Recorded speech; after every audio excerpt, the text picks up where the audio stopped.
Subordinate क्या, एक क्या मेन वर्ब। मेन वर्ब वो होता है जो मेन फोकस करता है, यानी मेन रिप्रेजेंट करता है, यानी ज्यादातर इंपॉर्टेंस उसी का होगा। हेल्पिंग वर्ब जो मेन वर्ब के साथ है, समझ में आया, जो मेन वर्ब के साथ है उसे हम लोग हेल्पिंग वर्ब बोलेंगे। कोई डाउट क्या?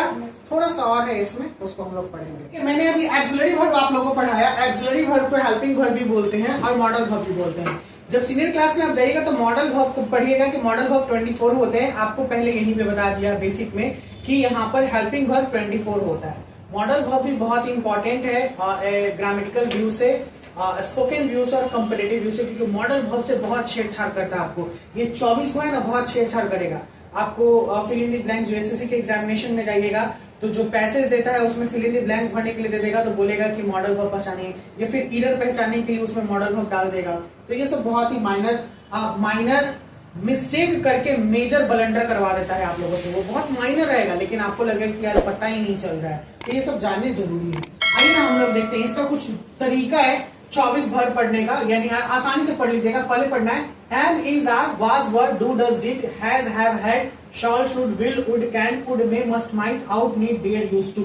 ठीक है ना, यानी देखिए इसको ऐसे पेयर में याद कर लीजिएगा। एम, इज, आर हम लोग हमेशा पढ़ते हैं ना, फिर वाज, वेयर, फिर डू, डज, डिड, फिर हैव, हैज, हैड, देखिएगा shawl, should, will, would, can, could, may, must, might, ये तीनों साथ में। ओके ठीक है ना, मे, मस्ट, माइट, और फिर आउट, नीड और डेयर टू, ये तीनों, डेयर और यूज टू, ये अलग अलग पढ़ लीजिएगा तो बहुत आसानी से। Am, is, are, was, were, ठीक है, has, have, had, do, does, did, फिर उसके बाद can, could, shall, should, may, must, might, फिर उसके बाद नीचे है आपका यूज टू, डेयर, आउट, ये सब हो गया ना कंप्लीटली। ये इतना है आपका। ये 24 का तरीका है, ट्रिक है याद करने का, जो लगातार आप लोग पढ़ते रहे, क्योंकि ये सब बहुत कॉमन है, बचपन से हम लोग पढ़ते आते हैं। एम, इज, आर का यूज बचपन से पढ़ते आते हैं, वाज, वर का भी ट्रांसलेशन में पढ़ना है, डू, डज, डिड का भी पढ़ना है, तो ये पेड़ में से याद कीजिएगा तो बहुत जल्दी याद हो जाएगा।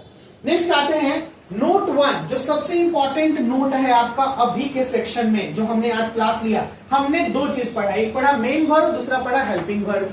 लेकिन यहां पे बता रहा है कि अगर सेंटेंस में कोई एक वर्ब होगा, सेंटेंस में या तो हेल्पिंग वर्ब हो या तो मेन वर्ब हो, अगर इकलौता रहेगा तो वही मेन वर्ब कहलाएगा। क्या कहलाएगा? वही मेन वर्ब कहलाएगा। अगर इकलौता रहेगा तो वही क्या कहलाएगा? मेन वर्ब कहलाएगा। अगर दुलौता हो गया, कहने का मतलब कि हेल्पिंग और मेन वर्ब दोनों साथ में आ गया, तब हमको पहचानना पड़ेगा कि मेन वर्ब कौन है और हेल्पिंग वर्ब कौन है। इसी को लेकर मैंने कुछ एग्जांपल दिए हैं जो अभी आप लोगों से तहकीकात करना है, जानना है। तो चलिए पहले मैं इस नोट 1 को सुना देता हूं कि ये बोल क्या रहा है। बोल रहा है कि if there is only one verb in a sentence, अगर सेंटेंस में केवल एक वर्ब होगा तो it will be called a main verb. तो इसे हम लोग मेन वर्ब के रूप में जानेंगे और कहेंगे कि ये मेन वर्ब है। कोई दिक्कत क्या नहीं। अब हमारे पास एग्जांपल है कुछ यहाँ पर। ये सबसे पहले बोलेगी छुटकी। बोलो छुटकी, आई एम अ बॉय। इसमें कौन हो गया?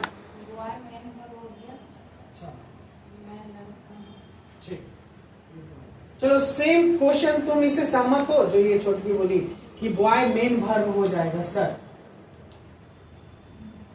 तुम भी सहमत हो कि हाँ सर ये बॉय मेन वर्ब हो गया और बाकी सेंटेंस में मैं एक लड़का आ जाएगा, ठीक है यही ना? चलो तुम ये सेंटेंस से सहमत हो? आई एम अ बॉय में बॉय मेन वर्ब हो जाएगा और बाकी हो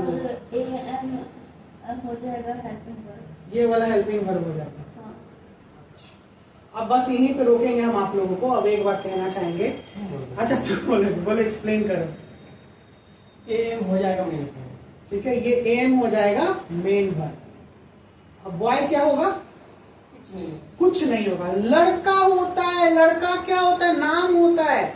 हम वर्ब पढ़ रहे हैं भैया, नाम को कहीं घुसे ये बीच में आप लोग। Boy is a name, name is a noun, और यहाँ पे नाउन एज एन ऑब्जेक्ट के रूप में आया है, तो नाउन का भी वर्ब हो सकता है। वर्ब वो होता है जिसके अंत में ना लगा रहे, खाना पीना नाचना गाना, कोई काम करने वाला। तो कहेगा सर इसमें ना तो है ये नहीं है, तो सर इसमें ना है तो एम तो है ना, जो हेल्पिंग के रूप में, लेकिन हेल्पिंग के बाद कोई है ये नहीं है। आई एम अ बॉय के बाद कोई मेन वर्ब नजर नहीं आ रहा है, तो ये मेन वर्ब कहलाएगा। क्या कहलाएगा? Main verb. बाउंस कर गया क्या? नहीं ना, बहुत इजी था। दूसरा है, चलिए आपका शी, पढ़ी पढ़ी क्या है? हाँ ठीक है, इज मेन वर्ब हो गया। हाँ? इल इल हेल्पिंग वर्ब हो गया। अच्छा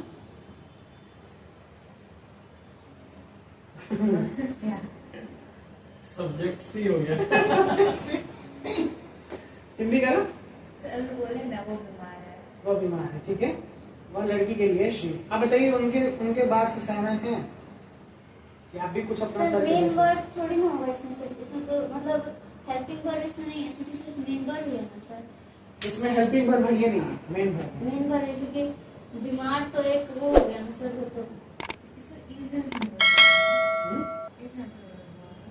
इज हेल्पिंग वर्ब। अब तो तुम जान गई क्या है। ये तो मेन वर्ड ही होगा। देखिए सबसे पहले हम लोग बात करें कि शी इज इल। इल होता है बीमार होना या बीमार है। तो होना, देखिए बीमार होना का मतलब ही होना लास्ट में ना आ गया ना, तो ये एक बता रहा है। देखिए अगर हम लोग इल को मान सकते हैं तो इल एक एडजेक्टिव में भी आ जाएगा क्योंकि उसकी विशेषता बतला रहे हैं कि वो बीमार है। अगर हम इसे एडजेक्टिव मानेंगे, ठीक है, क्या मानेंगे, एडजेक्टिव, तो हमारा मेन वर्ब ये हो जाएगा जो कि अभी आपके बुक में दिया है। हम बता देते हैं एक्सप्लेन करके। और अगर इसे हम लोग वर्ब मानेंगे जैसे बीमार होना, तो ये कहलाएगा मेन वर्ब और ये हो जाएगा ऑक्सिलरी वर्ब। ये दोनों है क्योंकि कभी कभी कोई वर्ड जो होता है वो एडजेक्टिव भी होता है और वर्ब के रूप में भी जाना जाता है। बीमार यानी उसकी विशेषता बतला रहे कि वो बीमार है, और बीमार होना ये भी एक इल का मतलब होता है बीमार होना, तो ये एक वर्ब के रूप में आ जाएगा। कोई दिक्कत? इल का मींस तो सिर्फ बीमार होगा ना सर, होना कहाँ से आ गया फिर बीच में? देखो इल बीमार है ना, तो शी इज इल यानी वो बीमार है। तो बीमार है यानी बीमार होना ही कहलाता है, यानी वो उसको बुखार लगा है चाहे कुछ भी है, फीवर है चाहे समथिंग जो भी है, तो वो चीज। तो इसीलिए तो कहें कि ये दोनों वर्ड में कंफ्यूज अगर करेगा हमें, तो हमें जनरली इसको मेन में मान के चलना इज ही है क्योंकि ये इसका एडजेक्टिव है, क्योंकि उसकी विशेषता है कि वो बीमार है, ठीक है ना, तो यहाँ पे वर्ब में आ गया। लेकिन अगर कहीं इल वर्ब में ले लिया तो हम लोग इसे क्या मानेंगे, इसे हम लोग वर्ब में मेन वर्ब मानेंगे। अब बाकी यहाँ से बहुत इजी है। चलो तुम्हारा है। She has a car, has होगा मेन वर्ड। और हिंदी करो इसका। शी हैज अ कार, उसके पास एक कार है। सब सहमत है इनसे? चलिए बहुत बढ़िया, आ रहा है आपको समझ में। वेंट क्या हो जाएगा, मेन वर्ब हो जाएगा वो, और इसका हिंदी। बहुत बढ़िया। अगला आपका है आई डिड इट, मैंने किया है। आई डिड इट, मैंने किया है, ये हो जाएगा। आई कैन डू इट होगा तो मैं कर सकता हूँ हो जाएगा। कैन तो है नहीं, आई डिड इट, मैंने किया है। डिड हो जाता है पास्ट टेंस, और इसमें वर्ब कौन है, डिड हो जाएगा मेन वर्ब। समझ में आया सबको? तो ये था आज का सेशन जो आपको कहता है तीन चीजों में मेन वर्ब मैं रहूंगा, जो सबसे इंपॉर्टेंस दूंगा। मेन वर्ब जनरली ऐसे वर्ब होते हैं जो कुछ काम करते हैं, जैसे खाना पीना, गाना, नाचना, कूदना, ये सारे चीज जो मेन वर्ब के रूप में आए हैं। दूसरा हेल्पिंग वर्ब जो मेन वर्ब के साथ में आए और उसे हेल्प करे, ठीक है। I am riding a bicycle, तो आई एम राइडिंग, एम हो जाएगा हेल्पिंग वर्ब, राइडिंग हो जाएगा मेन वर्ब, मैं साइकिल चला रहा हूँ, राइड कर रहा हूँ। और तीसरा बोल रहा है कि अगर वर्ब सेंटेंस में केवल एक है, अगर वो ऑक्सिलरी वर्ब है तो वो भी मेन वर्ब कहलाएगा। अगर दो है तो हम लोग तो पहचान ही जाएंगे कि ये मेन वर्ब है या फिर ऑक्सिलरी वर्ब है। आज का क्लास हम लोग यहीं पे एंड करते हैं। आई होप कि आपको ये क्लास समझ में आया हो। नेक्स्ट क्लास में इसे फिर और कंटिन्यू करेंगे। आप भी चैनल पे बने रहने के लिए सब्सक्राइब कर लीजिएगा, वीडियो पसंद आए तो लाइक कर लीजिएगा। मिलते हैं नेक्स्ट वीडियो के साथ। Bye bye, take care, see you soon.